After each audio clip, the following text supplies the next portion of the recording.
pantallazo adentro de cómo Nimrod construyó su poder político. Por eso en el versículo 10 dice que su reino estaba en Babel. Y luego en el siguiente capítulo nos explica lo que pasó en Babel. Y en Babel, vamos a ir a la diapositiva 23. Y ahí la tengo, la historia de la Torre de Babel. Y dice así la historia: vamos a hacer ladrillos y a cocerlos en el fuego. Vengan, vamos a construir una ciudad y una torre que llegue hasta el cielo. De este modo nos haremos famosos y no tendremos que dispersarnos por toda la tierra. Pero el Señor bajó a ver la ciudad y la torre que los hombres estaban construyendo y pensó: ellos son un solo pueblo y hablan un solo idioma. Por eso han comenzado este trabajo. Y ahora por nada del mundo van a dejar de hacerlo. Es mejor que bajemos a confundir su idioma para que no se entiendan entre ellos. Así fue como el Señor los dispersó por toda la tierra y ellos dejaron de construir la ciudad. Aquí vemos la historia de Babel, que la gente empezó a hablar, empezó a haber una campaña muy fuerte, una campaña nacionalista. Vamos a construir una torre que llegue hasta el cielo. Vamos a ser la nación más famosa. Vamos entonces a empezar a ser la mejor país del mundo. Ese fue el idioma que empezó a hablarse en Babel. ¿Quién empezó este discurso? Probablemente fue Nimrod, quien empezó a decir: denme sus recursos, denme su dinero y yo los haré grandes. Esto suena un poquito a campaña política, ¿verdad? Nimrod empezó a prometerle a la gente: si están conmigo en mi reino, vamos a construir un reino y vamos a hacer los más famosos. Les voy a dar los mejores empleos, voy a construir los mejores edificios, voy a darle salud gratis, voy a darle empleo, voy a darle todo. Le empieza a prometer muchas cosas a la gente y eso funciona, ¿verdad? La gente, cuando muchas veces los políticos te prometen muchas cosas con el fin de ganar algo de ti, ¿verdad? Tus impuestos y tus votos. Y eso fue lo que estaba pasando en Babel. Empezó a haber este mensaje que empezó a correr. Y la gente empezó a caer. ¿Y cuál era el propósito? Lo dice ahí: no tendremos que dispersarnos por la tierra. Lo que está mostrándonos la Biblia en Génesis 11 es la perversión del gobierno civil. Hasta ese entonces eran gobiernos descentralizados por patriarcas, hasta que Nimrod decide pervertirlo y centralizar el poder. ¿Qué fue lo que Dios dice que es peligroso acá? Es que Dios empezó a darse cuenta que el poder político estaba siendo centralizado sobre un solo hombre llamado Nimrod. Los grandes historiadores han encontrado ruinas con el nombre de Nimrod y lo llaman el primer rey sobre la tierra.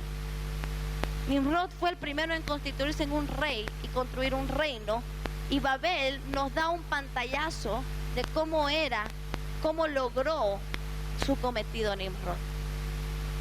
Entonces la gente empezó a caer. Y usted sabe lo que pasa cuando el poder se centraliza en un solo hombre. ¿Qué pasa? La gente pierde poder y usualmente el rey se hace más rico y más poderoso. Y la gente empieza a perder su libertad. Y Dios vio que esto era muy, muy peligroso. Entonces Dios interviene personalmente. ¿Y qué es lo que hace Dios?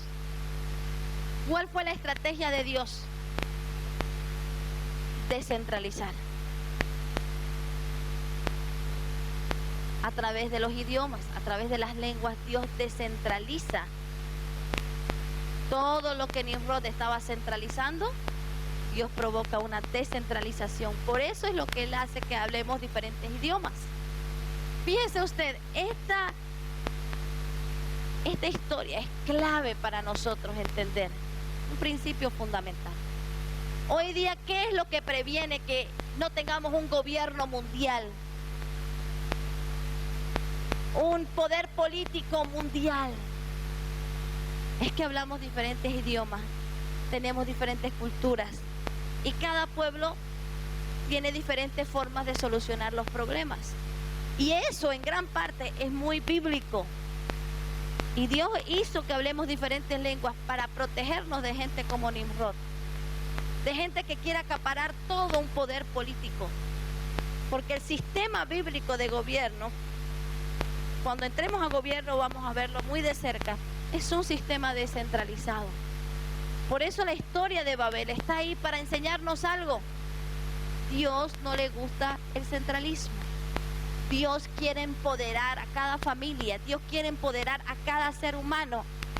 El poder y el gobierno primero que Dios creó, acuérdense que estudiamos en Génesis 1, es el autogobierno y es el gobierno más poderoso. El gobierno no empieza arriba, empieza en ti. Por eso Jesús dijo, el reino de los cielos está en ti, porque el gobierno civil y político, tanto espiritual como civil, empieza en el ser humano y en tus derechos individuales. El principio de que los derechos colectivos están por encima del derecho individual no es bíblico, porque el derecho individual es lo que sostiene todos los derechos de todos nosotros. Tus derechos, el gobierno que Dios puso dentro de ti es el más sagrado y es tu capacidad de elegir, de decidir y de tener libertad para vivir. De tener libertad qué hacer con tu vida, con tus recursos. Es la libertad que tú tienes de decidir a qué clínica ir. Es la libertad que tú tienes cómo educar a tus hijos. Es la libertad de la Biblia. Empieza dentro de nosotros. Y el gobierno civil está para proteger tu libertad. Está para protegernos a nosotros. ¿Cuántos entienden esto? Esto conlleva una serie de principios civiles y de leyes. Uno de esos principios es que toda ley debe ser general. No se puede legislar para un sector o solo para un grupo. Aunque sea para bien, hay muchos pastores que conozco. Yo quiero entrar a la política, sí, para bendecir a la iglesia. No, el gobierno civil está para garantizar y proteger y defender la vida inocente y garantizar los 10 derechos individuales establecidos en los 10 mandamientos, que establecen los 10 derechos humanos que el gobierno debe proteger. Acuérdense que los 10 mandamientos no es para la iglesia, es una constitución escrita para una nación llamada Israel. Y necesitamos leer la Biblia tal cual está. A veces la espiritualizamos todo. Y es correcto buscarle un sentido espiritual, pero primero debemos conocer su sentido práctico, su contexto histórico real que nos quiere hablar la Biblia. Porque es la mano de Dios sobre la historia y sobre las naciones. ¿Cuántos dicen amén? Aleluya.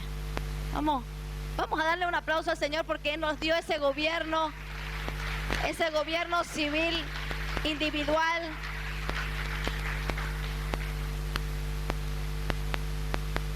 Aleluya. Vamos a avanzar, tenemos 10 minutitos.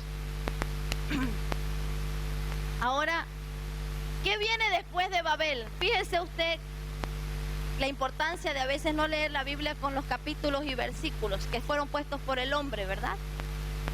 El que escribió Génesis quería mostrarnos una secuencia racional de sucesos, de cómo desde la familia empieza a desarrollarse las naciones sobre la tierra. El enfoque de Génesis son los países, son las naciones,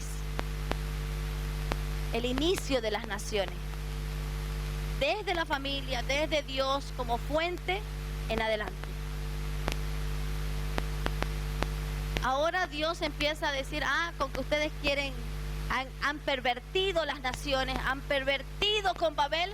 Inmediatamente después Dios dice, yo tengo un plan, yo voy a crear un país para mí. Ese fue el plan de Dios inmediatamente después de Babel. El capítulo siguiente, ¿de qué habla? ¿De quién habla? Diga conmigo, Abraham. Dios escoge una persona, una familia, una vez más, para convertirse en una nación. Adán y Eva no producieron buenas naciones. Vimos el fallo de Noé con su hijo, que produjo malas naciones. Ahora Dios dice, no, ahora yo voy a construir una nación diferente. Y escoge a Abraham. ¿Y qué le promete Dios a Abraham? ¿Cuál fue la promesa principal?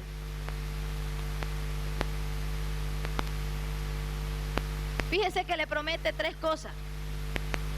Le promete una identidad: yo seré tu Dios. Yo seré tu Dios. Segundo, le promete muchos hijos, una gran descendencia. ¿Sí? ¿Verdad? Y lo tercero que le promete es mucha tierra.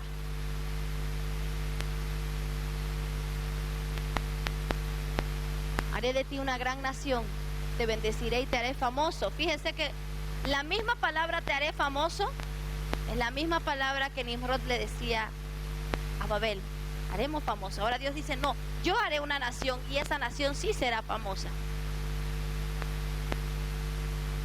Te bendeciré y todas las familias de la tierra serán bendecidas por medio de ti. Escuche bien, esta promesa sigue vigente para todas las familias de la tierra.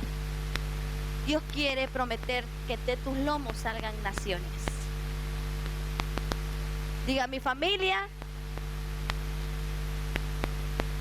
será una nación grande y fuerte para Dios. Eso es lo que Dios le promete a Abraham. Avancemos, fíjense. Eso es lo que Dios le promete atrás. Una cultura, una identidad. Yo seré tu Dios. Le promete descendencia por tierra bajo un gobierno civil. Eso es una nación. Las tres cosas que yo les comenté que era una nación son las tres cosas que Dios le promete a Abraham como ingredientes para una nación. Gente dentro de mucha tierra, un determinado territorio, con una cultura bajo un pacto o un gobierno. Por eso Dios le dice la nación de Israel arranca con un pacto civil entre Dios y Abraham. Y ese pacto civil, ese pacto espiritual y civil, es para todas las descendencias de Abraham, para que ellos sigan ese pacto hasta que hereden la tierra y se constituyan en una nación. Diga conmigo, Dios quiere un país que le dé gloria.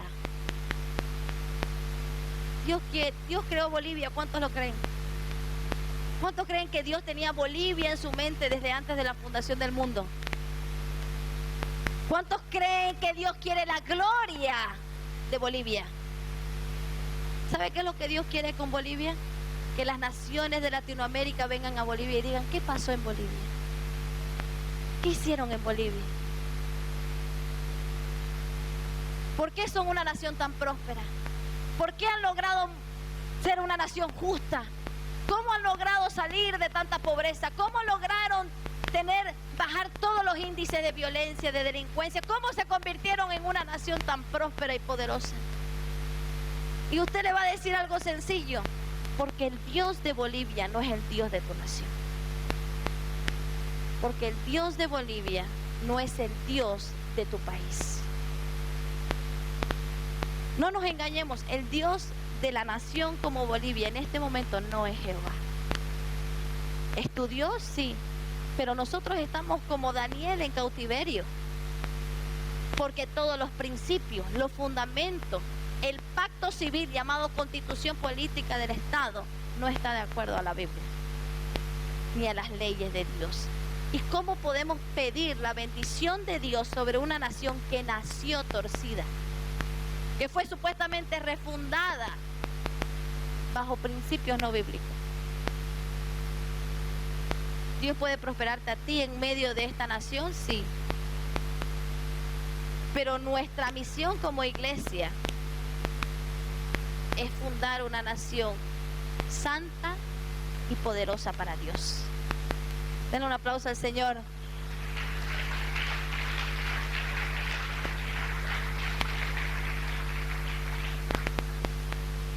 Vamos a la diapositiva 29, me quedan 5 minutos, vamos a ir cerrando.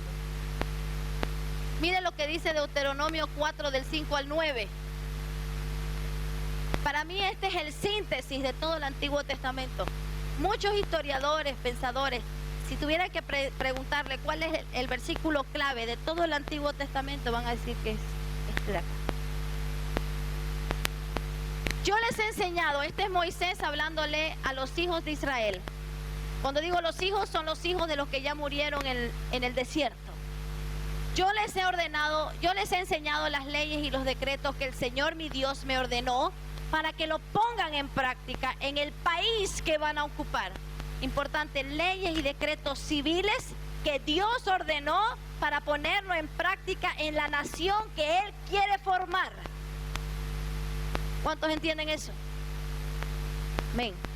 Cúmplanlos y practíquenlos, porque de esta manera los pueblos reconocerán que en ustedes hay sabiduría y entendimiento. Diga conmigo, los pueblos reconocerán que en Bolivia hay sabiduría y entendimiento. Ya que cuando conozcan estas leyes, no podrán menos que decir, mire qué es lo que Dios quiere que digan las demás naciones. Qué sabia y entendida es esta gran nación, porque qué nación hay tan grande que tenga los dioses tan cerca de ellas. Está hablando metafóricamente de cómo lo dirían las demás naciones. Como tenemos nosotros al Señor nuestro Dios cada vez que lo invocamos. ¿Y qué nación hay tan grande que tenga leyes y decretos tan justos como toda esta enseñanza que yo les presento hoy? Así pues, tengan mucho cuidado de no olvidar las cosas que han visto, ni de apartarlas jamás de sus pensamientos. Por el contrario, explíquenlas a sus hijos y a sus nietos. ¿Cuál era el propósito de Dios con Israel? Provocar que las demás naciones, vamos a ponerlo de esta manera, tengan envidia de Israel. ¿Cuántos entienden eso? En el Antiguo Testamento era una batalla de cuál era el Dios más poderoso. Entiendan la batalla. Era una batalla espiritual definida a través de la cultura y los productos. Escuche bien. ¿Cómo podían en el Antiguo Testamento, que no había Espíritu Santo como hoy, la gente conocer la verdad y conocer cuál era el verdadero Dios? Solo había una forma. La nación tenía un Dios. La nación que gana en guerra, ese era el Dios verdadero. La nación que era más próspera, ese era el Dios verdadero. La nación que era más poderosa, ese era un Dios verdadero. La nación más virtuosa, más justa, más libre, eso representaba lo que era el Dios verdadero. Y Dios iba a ganar esa batalla. Hoy día, las naciones son fundamentadas, hasta el día de hoy, basada en sus creencias y su cultura. De acuerdo a la cultura y el sistema de creencia que tiene una nación, depende de cuánto prospera. Las naciones son pobres, no porque las personas en una nación sean menos inteligentes que en otras naciones, no, sino porque nuestra cultura nos empobrece. Y la cultura tiene que ver con todo un sistema de creencia, y eso se llama cosmovisión. ¿Verdad? Eso se llama cosmovisión. Nosotros los cristianos, hasta que no recuperemos una cosmovisión bíblica, no podemos discipular a la nación. No podemos discipular nuestro país. No podemos construir una nación de Dios, porque no sabemos lo que la Biblia enseña sobre naciones. Y por eso los invitamos todos los domingos, continuamente, a las 8 de la mañana, para continuar este estudio exhaustivo que estamos haciendo. En estos últimos 2 minutos vamos a la diapositiva 31 y vamos a cerrar con este pasaje, porque nos vamos a ir al Nuevo Testamento y de ahí vamos a continuar nuestro último estudio en lo que es el Nuevo Testamento. Diapositiva 31, son 2 o 3 más adelante. Dice así: la gran comisión de Jesús. Jesús dijo, vayan a todo el mundo, prediquen el evangelio a toda criatura, bautícenlos, discipulen todas las naciones, enséñenles a guardar todas las cosas que yo les he mandado. Haciendo una recapitulación entre la gran comisión de Marcos y Mateo, diga conmigo Marcos 16, Mateo 28. En los dos encontramos la gran comisión. Para entender todo lo que Jesús dijo antes de ascender al cielo, debemos leer los dos juntos. Porque algunas cosas que dice Mateo no dice Marcos, y otras cosas que dijo Marcos, se acordó Marcos, no lo puso Mateo. Y dice, haciendo una recapitulación, Marcos dice vayan a todo el mundo, Marcos dice prediquen el evangelio a toda criatura, Mateo dice bautícenlos, Mateo dice discipulen las naciones, y Mateo dice enseñen a guardar todas las cosas que yo les he mandado. Si podemos ir a la diapositiva 32, quiero mostrar este gráfico para terminar, porque nos va a llevar directo a las próximas enseñanzas que vamos a tener. Pero básicamente dice así, la gran comisión tiene dos partes. Una parte es predicar el evangelio, bautizar personas, traer más gente a la iglesia, evangelizar, predicar de Cristo. Esa es una parte de la gran comisión. Y la otra parte de la gran comisión es discipular la nación y enseñar todas las cosas. Esa es la segunda parte de la gran comisión, ahí la podemos ver. La iglesia históricamente ha hecho un excelente trabajo en hacer la primera parte. Somos muy buenos para hacer la primera parte, pero nos falta más empezar a hacer la segunda parte. La iglesia está débil en hacer esta segunda parte, discipular la nación, enseñar todas las cosas. Entonces, discipular la nación y enseñar todas las cosas es lo que nosotros vamos a empezar a impartir y aprender cómo hacer todos juntos, todos los domingos a las 8 de la mañana. La primera parte, todos lo sabemos, muy importante, pero la segunda parte es lo que tenemos que aprender como cristianos. Y si no conocemos todas las cosas, no tenemos una mente bíblica. Tenemos una mente griega, fragmentada entre lo espiritual y lo sagrado, entre lo de Dios y lo del mundo. A veces me dicen, oh, no tiene que tener, hermano, un pie en el Dios y uno en el mundo. No, hermano, yo tengo los dos pies en el mundo, porque Dios me mandó al mundo. No soy de este mundo, pero soy llamado a transformar este mundo. Soy llamado a transformar este mundo. Obviamente que nosotros como cristianos, para poder transformar el mundo, primero debo ser maduro espiritualmente, debo pasar un proceso, etcétera, etcétera, etcétera. Pero llega un momento donde tienes que ser enviado al mundo.